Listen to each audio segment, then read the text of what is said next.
In this seemingly normal world, strange events suddenly begin to occur. One day, it is discovered that the moon has left its orbit and is slowly moving toward Earth. This causes severe storms, floods, and earthquakes across the world. But what caused the moon to leave its orbit? To find the answer, some people embark on a very dangerous mission. In this video, you will see how deadly this mission will be. At the beginning of the movie, we see that NASA is launching a satellite orbiting the moon had malfunctioned, and 3 astronauts are sent into space to repair it. Here, we meet Brian Harper, a man with a very cheerful disposition. On the other hand, Allison Marcus takes her work extremely seriously. Joining them is Joe Fowler, who assists both of them from inside the spaceship. During this time, it is revealed that Joe had gotten married just a few days earlier and was supposed to be on her honeymoon, yet she ended up here on this space mission instead. Joking with her, Brian remarks that her husband must surely be missing her right now.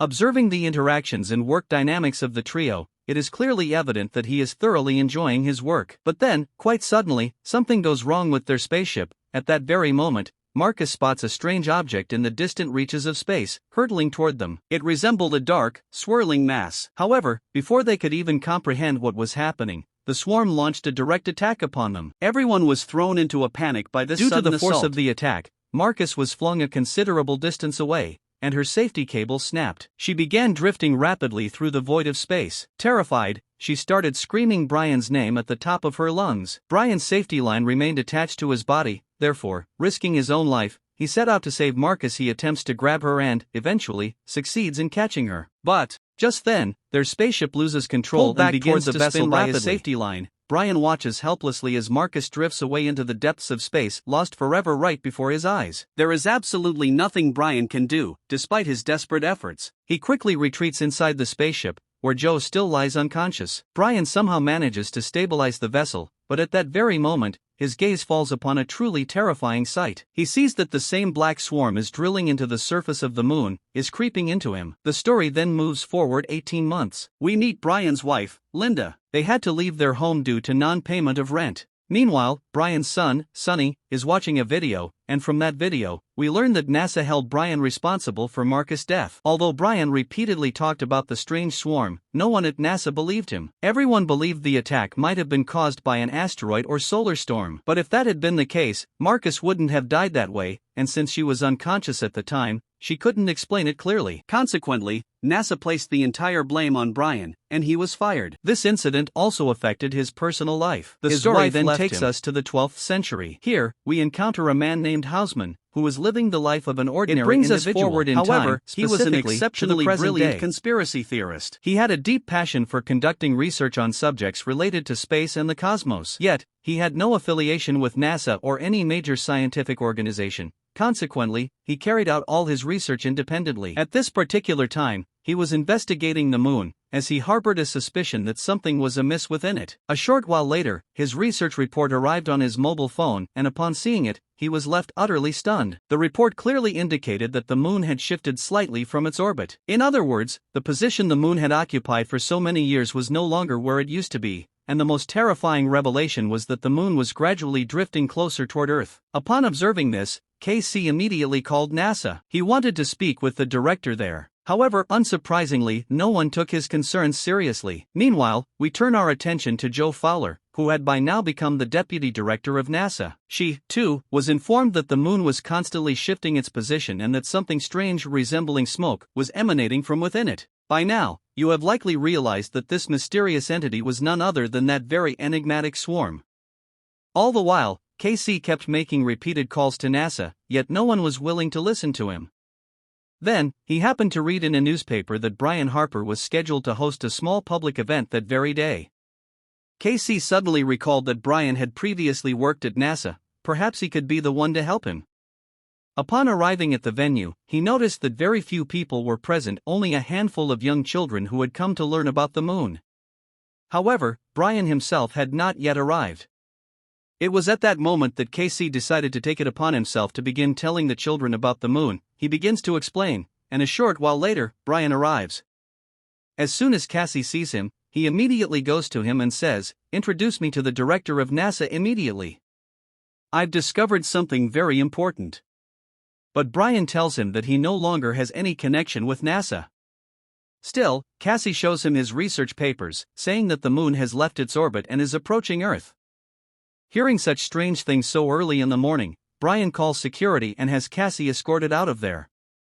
But as he leaves, Cassie throws his research papers at him, saying, "Read these when you get time. Then you'll know if I was right." But Brian ignores him and throws them in the dustbin. Meanwhile, after returning home that night, Brian sees a news report on TV that reveals his son, Sonny, has been arrested by the police for speeding and reckless driving. The next day, Brian goes to court to try to free his son. But there, a heated argument ensues with the prosecutor. Brian, in fact, was showing his attitude here too, and that's why the judge denies Sonny bail. We learn that the lawyer hired for Sonny was Tom Lopez, Brian's ex-wife's new husband. Tom then calls Brian and reprimands him for his behavior. Meanwhile, we see Cassie visiting her ailing mother. Cassie's mother has been suffering from memory loss for a long time, and because of this, she always wondered if Cassie worked at NASA. Cassie tells her mother, "Even though I don't work at NASA, I have information that could shake everyone. But no one is willing to listen to me." Her mother then counsels her, "If people aren't listening to you one way, choose another. One day, everyone will listen to you." Hearing this from his mother, Cassie becomes motivated again. Meanwhile, the NASA director was now completely convinced that the moon was indeed Earth's orbit.Is hurtling towards Earth, and if this trajectory continues, within just a few weeks, the moon will collide with the planet, bringing about the end of the entire world. According to their calculations, Earth had only 3 weeks remaining. However, at that very moment, scientists discover a massive, tunnel-like structure deep within the moon. They theorize that this tunnel might be the reason the moon has deviated from its orbit. Furthermore, if they could somehow manage to seal this tunnel, the situation might potentially be brought back under control. The data indicates that, to achieve this, they would need to take a specialized spacecraft and venture deep inside the moon. However, the director of NASA immediately issues a directive that this information must not be allowed to leak to the outside world. What they did not realize, however, was that K.C. had already uploaded his entire research data to the internet. Consequently, the moment this information reached the public, panic swept across the globe. Everyone began to feel that the end of the world was imminent. Now that the news had inevitably reached the entire world, NASA convened a press conference. During the conference, they confirmed that, yes, the moon was indeed drifting out of its orbit, but assured the public that NASA was taking measures to stop it. It continues to operate ceaselessly of its orbit in this manner. Find little comfort in this fact, as the moon has now begun to drift dangerously close to Earth. Witnessing consequently, storms, torrential rains, and floods erupted across the globe. Casey had said. Amidst this he began chaos, to realize Brian's that ex-wife, Casey, Linda, finds herself stuck in traffic. Was, in fact, the just truth. Then, Tom calls her to explain that all of this is being caused by the moon and that conditions are set to deteriorate even further in the days to come. Focus. Tom reveals that he intends to head to a place called Aspen, then, tracking one of the highest altitude locations on Earth. It offers a significantly higher chance of survival should floods or tsunamis strike. How exactly he managed to uncover Linda all of firmly declares that she will not go anywhere without her son, researching megastructures for quite some time. Tom then assures her that, observing the moon's bizarre behavior, he will get Sonny out of prison and that the moon itself is a megastructure, one that has been hijacked by some mysterious entity, with the objective of penetrating the moon's interior to neutralize this looming threat. If this entity could be stopped, the moon might return to its rightful place. Mission breaks, sheer pandemonium ensues everywhere. That black swarm had to be eliminated. People begin looting stores, while many others start fleeing toward the mountains. A space mission launched by NASA had reached the vicinity of the moon. On television, several scientists, 3 astronauts boarded a small lander and ventured inside the mysterious tunnel. Scientists believe that hidden before they could travel very far, that same black swarm artificial structure. In a matter of moments, all 3 astronauts were killed. Witnessing this, the scientists at NASA were struck with sheer terror. Be a natural celestial body at all. The moon had drawn even closer to Earth, and its gravitational pull began to drag the incredibly advanced civilization. And terrible floods begin to sweep across the world. Some even went so far as to speculate at one point, Cassie and Brian are caught in by humans or aliens. But Brian saves her life just in time. Powering a megastructure of such immense scale, terrified by the magnitude of the threat, would require a vast amount of energy. He then appoints Joe as the new director and sends him to meet a man named Holden. Addressing this question, after meeting Holden, Joe is shown an 18-year-old video within the moon, clearly revealing the mysterious black it with NASA had been hiding from the world for so many years. This theory had circulated among the scientific community. But the question remains, why did they do this? For quite some time, Holden then reveals that no concrete evidence 1969 had ever been found to substantiate it on the moon. Now, their signal however, was lost with the moon for 2 drifting minutes. out, The world was told it was a technical problem, but the truth was something else. In fact, NASA deliberately turned off the signal so that the world would not know about the mysterious object. Holden explains that there were orders from above to the secret must be kept hidden at all costs. He goes on to explain that the black swarm is incredibly powerful, and to eliminate it, they had developed a spaceship named Zulu, along with specialized weaponry. However, due to a lack of funding, the project was never completed, and this is precisely why the entire world finds itself in its current predicament today. Upon hearing all of this, Joe immediately convenes a meeting with high-ranking U.S. military officials. A general reveals that their plan is to destroy the moon using nuclear missiles. However, Joe firmly asserts that doing so would be tantamount to suicide, for if the moon were to be destroyed, Earth's ecological balance would collapse along with it, leading to the total annihilation of the entire world. Yet no one present at the meeting takes her words seriously. Joe's ex-husband, David, was also present at this very meeting. Later, David tells Joe that if they wish to survive, they must head to Colorado. It is the only place where one could potentially survive longer than anywhere else in the world. But just then, Joe's gaze falls upon something in her son's hand, falls upon the toy rocket she is holding, and suddenly an idea strikes her. She recalls the Zulu spaceship. She reasons that if that old spacecraft could be reactivated, perhaps the world could still be saved. Immediately thereafter, she calls the general to ascertain the location of that spaceship. Then, with the assistance of the military, Brian and Cassie are also summoned to the site.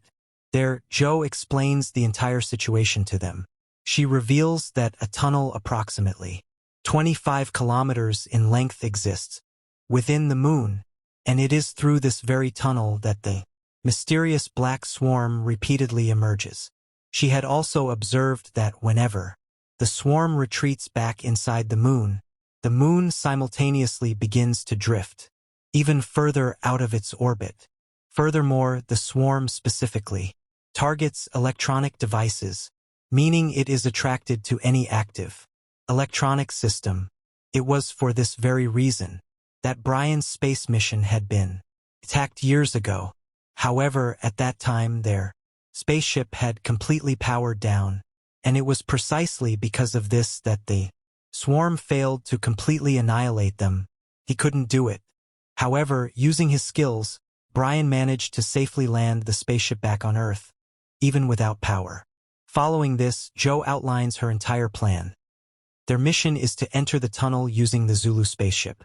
At the precise moment, they must shut down all of the spaceship's electronic systems and then use a nuclear bomb to obliterate the swarm.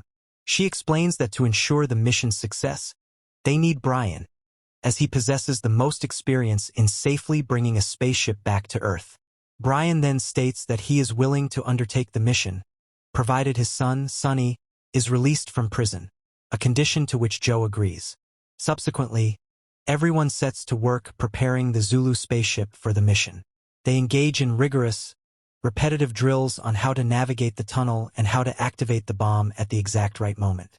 During this time, they also receive the specialized explosive device capable of destroying the mysterious swarm. Meanwhile, true to her word, Joe secures Sonny's release from prison. Manages to get him released. Upon seeing his son, Brian is overjoyed. However, just then, the moon begins to draw even closer and cataclysmic earthquakes erupt across the entire world. Due to these tremors, coolant system on the Zulu spaceship malfunctions. Essentially, the coolant system is the mechanism responsible for keeping the rocket's engines cool. Observing this, Joe decides to abort the mission, arguing that saving people by evacuating to higher ground is now the more urgent priority. However, Brian explains to her that if the moon were to collide with Earth, no place on the planet would remain safe. The problem now was, how could the spaceship reach the moon with one engine out of commission? Just then, K.C. proposes a new theory. He points out that, since the moon has now come so incredibly close to Earth, its gravitational pull has intensified significantly. If they could somehow, relying on just one engine, break free from Earth's gravitational field, the moon's own gravity would pull them the rest of the way. Brian finds K.C.'s reasoning highly logical, and ultimately they decide to resume the mission. The plan was now set. Brian would pilot and navigate the spaceship, and K.C. would also join the mission crew. Upon hearing all this, K.C. could hardly believe that his lifelong dream was finally coming true. Following this, Brian bids farewell to his son, Sonny, and along with Joe's son, Jimmy, and a university student named Michelle, he sends the student to Colorado, where they were instructed to reach a safe location. Following this, they finally begin preparations to launch the Zulu spaceship. However, at that very moment, they observe a massive tsunami rapidly bearing down on them, as if the entire Earth, due to the influence of the moon, had been pushed to the brink of destruction. Even amidst such dire circumstances, Brian and his team manage to launch the spaceship in the nick of time, and their journey toward the moon finally begins. Watching it all from a distance, Sonny and the others erupt in cheers of joy. Yet, their happiness proves short-lived, for that very same colossal tsunami is now surging toward them. Wasting no time, they scramble to flee toward higher ground. Meanwhile, Brian, Joe, and Cassie continue their steady ascent toward the moon. The remaining story will continue in the next part.